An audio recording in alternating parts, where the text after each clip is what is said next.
Üdv mindenkinek Új-Zéland déli szigetéről, a világ legkisebb delfin és pingvinfaja otthonából. Többek között. Sziasztok! Eszti vagyok, és már közel 1 éve utazok. Jelenleg Új-Zélandon élek egy 1 éves Working Holiday vízummal. Az országba áprilisban érkeztem, és fél évet az északi szigeten töltöttem. Nemrég pedig átkompoztam a déli szigetre, ahol a második fél évet töltöm. Ennek a fél évnek az első 3 hónapjában egy csodálatos helyen dolgoztam, és ebben a videóban arról fogok mesélni, hogy hogyan és hol találtam munkát, mit dolgoztam, és mivel töltöttem a szabadidőmet. Természetesen számos cuki állatkát is láthattok a videóban. Ezen kívül megtudhatjátok, hogy miért is volt életem egyik legcsodálatosabb napja, a szigeten töltött legelső napom. Az Új-Zélandon töltött utolsó 3 hónapomat pedig utazással fogom tölteni a déli szigeten, úgyhogy ha nem szeretnétek lemaradni a következő kalandokról, akkor iratkozzatok fel a csatornára. Ezer hála és köszönet minden egyes feliratkozónak! Az egész azzal kezdődött, hogy feküdtem a fürdőkádban. Hogyha láttátok az előző videót, akkor talán emlékezhettek, hogy mielőtt megérkeztem a déli szigetre, egy Wellingtontól nem messze fekvő kis településen vigyáztam 2 kutyára egy szép házban. Na és ahogy feküdtem a fürdőkádban az egyik este, bevillant, hogy most már azért úgy szívesen dolgoznék valamit. Talán rá kéne néznem a Backpacker Boardra, hát ha találok valami érdekes munkát. A Backpacker Board egy honlap, ahol backpackereknek, vagyis hátizsákos utazóknak, akiknek munkavállalási vízumunk is van, hirdetnek meg különböző alkalmi munkákat farmokon, vendéglátásban, stb. Már korábban is nézegettem a Backpacker Boardot, de valahogy nem találtam semmi nekem valót. Ezúttal azonban megakadt a szemem egy számomra tökéletesnek tűnő állás lehetőségen. Takarítót kerestek a Christchurch-től nem messze, a csodálatos Banks félszigeten található tengerparti Akaroa városában, egy vízparti motelben, ráadásul részmunkaidőben, amihez ráadásul személyzeti szállás is tartozott. Ennél tökéletesebb számomra nem is lehetett volna. A Working Holiday vízummal az országba érkezők többsége leginkább vagy farmon dolgozik, vagy gyümölcsöt szed, vagy a vendéglátásban helyezkedik el. Én személy szerint inkább takarítok, mint hogy gyümölcsöt szedjek, vagy farmon dolgozzak. Ráadásul a takarításban már van tapasztalatom, mert Ausztráliában is ezt csináltam, és hogyha nem a 40 fokos hőségben kell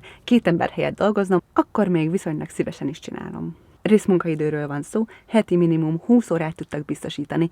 Én nem azért jöttem ide, hogy megszedjem magam. A Working Holiday-nek inkább a Holiday része miatt jöttem Új-Zélandra, és emiatt választottam ezt a munkát is. Napi körülbelül 4 órát dolgoztam, ami szuper kényelmes volt. 9:30-kor kezdtünk, és 1:32 között végeztünk általában. Annyira élveztem, hogy végre nem az volt, hogy munka végeztével hazaértem tök fáradtan, és már nem volt energiám semmihez, hanem szépen megebédeltem, pihentem, és még így is hátra volt a nap nagy része, amit úgy töltöttem el, ahogy csak akartam. A heti körülbelül 20 óra takarítás mellett ezen kívül alkalmanként az éjszakai telefonos ügyeletet is elláttam. Ez nagyon kényelmes volt, azt jelentette, hogy csak nálam kellett, hogy legyen a munkahelyi telefon, és hogyha valamelyik vendégnek problémája akadt, és felhívott minket, akkor nekem kellett segíteni neki. Az esetek többségében nem kaptam hívást, de hogyha mégis, és ki kellett mennem egy vendégnek segíteni, vagy valakit becsekkolni, vagy ha kizárták magukat, vagy nem tudták, hogy hogyan működik a tévé, akkor $30 kaptam alkalmanként.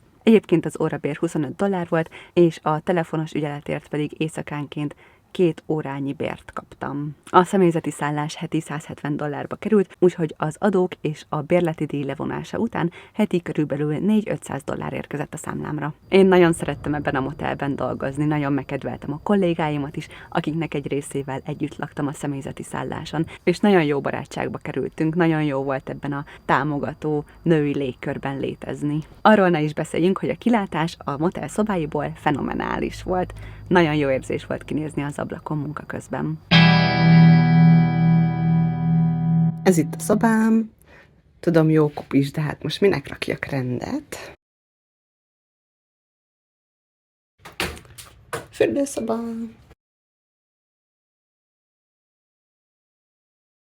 Konyha.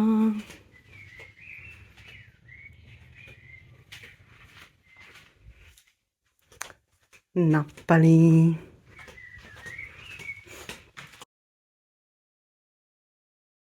Motel. Egyik épület. Recepció. És a másik épület. Akaroa egy francia gyökerekkel rendelkező népszerű üdülőhely, a Banks félsziget partján fekszik, jelentése hosszú öböl. A Banks félsziget pedig még nem is olyan régen egy vulkáni sziget volt, viszont a tektonikus mozgások következtében a tengerfenék megemelkedett és összekötötte a szigetet a szárazfölddel. Majd miután a vulkánkrátere beomlott, kialakult ez a hosszú öböl. Itt talált otthonra számos, Új-Zélandon honos, rettenetesen cuki állatka, akik rengeteg turistát vonzanak egész évben. Az új-zélandi medvefókák mellett itt találhatjuk a világ legkisebb delfineit, a Hector delfineket, illetve a világ legkisebb pingvinei, a kis pingvinek közé tartozó, és csak is a Banks félszigeten élő, fokozottan védett, fehér szárnyú pingvineket. Nekem Akaroa nagyon a szívemhez nőtt, nem csak maga a hely miatt, a táj és az állatok, hanem mivel turistás kisvárosról van szó, nagyon sok working holiday vízummal rendelkező fiatalt vonz, akik dolgozni jönnek ide. Itt nagyon könnyű munkát találni, főleg a szeptembertől nagyjából áprilisig tartó időszakban. Úgyhogy ha szeretnél Új-Zélandon a vendéglátásban egy csodálatos helyen, barátságos légkörben fiatalokkal együtt dolgozni, akkor Akaroát meleg szívvel ajánlom. Különösen, hogyha szereted a delfineket, fókákat és pingvineket. Hogyha már állatokról van szó, akkor egy kis kitérőt tennék, ugyanis a déli szigetre érkezve az első állomásom igazából nem Akaroa, hanem Kaikoura volt. Szerintem Kaikoura az egyik legcsodálatosabb hely egész Új-Zélandon. Már készítettem róla egy videót, amit ide kattintva tudtak megnézni, de beteszem a linket a kommentek közé is. Nem akarom magamat ismételni, a videóban mindent bemutattam és leírtam, de nagy vonalakban arról volt szó, hogy én Kaikourába azért mentem, mert szerettem volna a delfineket, fókákat és lehetőség szerint bálnákat látni. Kaikoura ugyanis az itt egész évben nagy számban felelhető tengeri állatokról híres. Nagyon sokan jönnek ide egész évben. Delfinekkel úszni, bálnalesre hajóból, repülőből. Én személy szerint kajakozni jöttem ide, és akkora mázlink volt, hogy nem csak Hector delfineket láttunk, de kiszúrtunk egy hatalmas, több száz, hanem legalább 1000 delfinből álló, sötét delfincsordát, csordát. Szóval rengeteg delfint.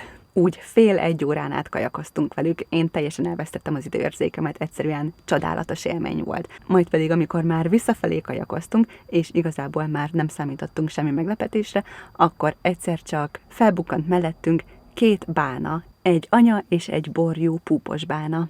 Egyszerűen alig akartunk hinni a szemünknek és a szerencsénknek, úgyhogy gondoltam magamban, hogy ha az első napom így telt, akkor mi jön még ezután.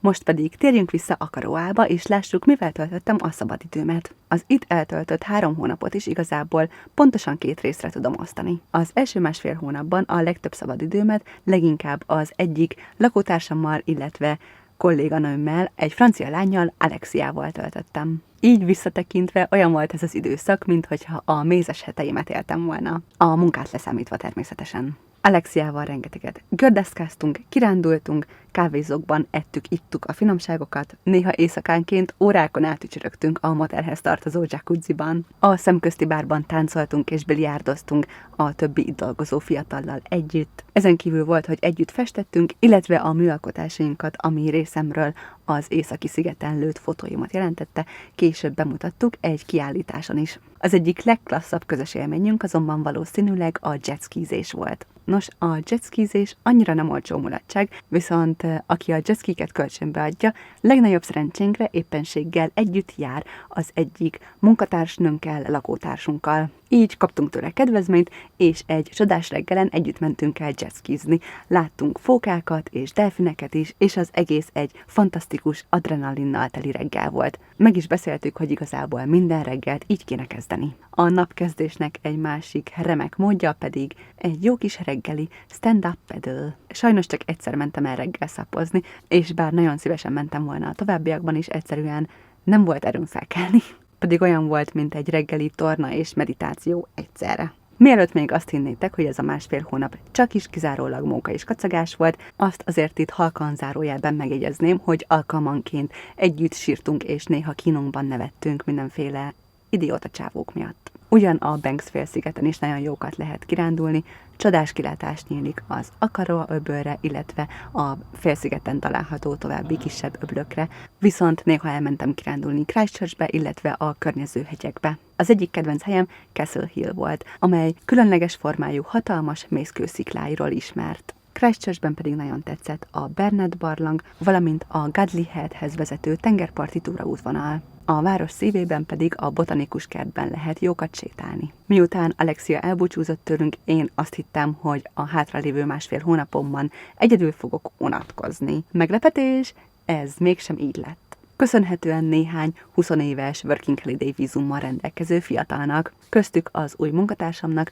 a szintén francia Agathe-nek, aki körülbelül 10 évvel fiatalabb nálam, mégis olyan gondolatokat fogalmaz meg, amiken én mostanában így a 30-as éveimben gondolkozok, vagy eszmélek rá, ami komolyan elgondolkodtatott, hogy igazából 10 évvel ezelőtt az ő korában alig ismertem magamat, és fogalmam sem volt, hogy mit akarok az élettől. Rövid idő alatt nagyon közel kerültünk egymáshoz ezzel a kis baráti társasággal, hiszen csak egymásra számíthattunk ebben a félreeső kisvárosban. Igyekeztünk mindig valami vidám közös programot kitalálni. Így például többször elmentünk szörfözni egy közeli gyönyörű kis öbölbe. Elmentünk kirándulni, moziesteket szerveztünk, biliárdoztunk, elmélkedtünk az élet nagy kérdéseiről, úsztunk a jéghideg tengerben, feküdtünk a tengerparton, tollasoztunk, illetve a búcsú estémen nagyon sok palacsintát és egy hatalmas, gyönyörű, incsiklandozó pavlova tortát is megettünk, amit az egyik legvagányabb, legcsodálatosabb, legviccesebb amerikai lány sütött nekünk. További előnye, hogyha valaki Akaroában él vagy dolgozik, hogy legalább egyszer ingyen becsatlakozhat a Black Cat delfinnéző hajó útjára. Az öbölben szinte mindig látni Hector delfineket, ők ugyanis egész évben itt laknak. A világ legkisebb pingvinei közé tartozó, és csak itt a Banks félszigeten fellelhető fehér szárnyú pingvineket pedig a Pohatu Penguins vezetett túráival lehet megismerni. A legnépszerűbbek az esti pingvinleső túrák, a pingvinek ugyanis napközben a vízben vadásznak, úszkálnak, és csak naplemente után jönnek ki a partra, hogy nyugovóra térjenek a kis odúikba. Nekem a legutolsó estémen sikerült becsatlakoznom egy ilyen túrára, és szerencsére nagyon sok pingvint láttunk, persze csak a távolból, hogy ne zavarjuk őket. Illetve az évnek ebben a szakaszában a pingvinek számára készített odúkban fiókákat is lehet találni. A túravezetők egyik feladata, hogy adatokat gyűjtsenek be a pingvinekről, úgyhogy nem csak szórakozásból nézegetjük őket az odúikban, hanem azért is, hogy számon tartsuk a madarak számát, állapotát, mindenféle információt. Mivel a 20 éves baráti társaságom egyik tagja a Pohatu Penguinsnél dolgozik túravezetőként, ezért általa sikerült az egyik nap ingyen becsatlakoznom az egyik nappali túrára. Ezek kevésbé népszerűek, mint az esti túrák, úgyhogy szokott lenni egy-két üres hely, amit a túravezetők felszoktak ajánlani az ismerőseiknek. Gyönyörű, napos, meleg idő volt, és rengeteg új-zélandi medvefóka játszadozott a vízben. Órákig el tudtam volna őket nézni. Viszont minden jónak vége szakad egyszer, és így nekem is el kellett búcsúznom Akaroától. Természetesen egy kicsit szomorú voltam, de nagyon izgatott vagyok, hogy mit tartogat a következő 3 hónap, és nagyon hálás vagyok az Akaroában töltött 3 hónapért. Nagyon sokat tanultam, nagyon sok mindenem mentem keresztül, amiben ha egyszer megírom az emlékirataimat, akkor részletes betekintést nyerhettek. Mielőtt megérkeztem Új-Zélandra, akkor egy kicsit tartottam attól, hogy 30-asként hogyan fogok a jellemzően sokkal fiatalabb, 20 éves Working Holiday vízummal rendelkező fiatalokkal, backpackerekkel kapcsolatot teremteni, barátkozni. Viszont amit megtanultam, és amit igazából tudhattam volna, hogy az életkor csak egy szám, és azzal, aki idejön Új-Zélandra, már biztosan van valami közös bennetek. Ugyanis magyaroknak az életkorhatár 35 év, viszont a legtöbb ország állampolgárainak 30 év. A másik fontos, amit megtanultam, hogy mennyire fontos az életemben a támogató női barátságok szerepe. Ennyi, többet nem lelkizek. Köszönöm szépen, hogy velem tartottál Akaroába, remélem tetszett a videó. Ha igen, akkor kérlek ne felejtsd el lájkolni, illetve írd meg kommentben, hogy melyik állatka tetszett neked a legjobban. Ha bármi kérdésed van, természetesen azt is szeretettel várom. Iratkozzatok fel a csatornára, hogy ne maradjatok le a következő kalandokról. Várlak titeket a következő videóban. Szép napot, sziasztok!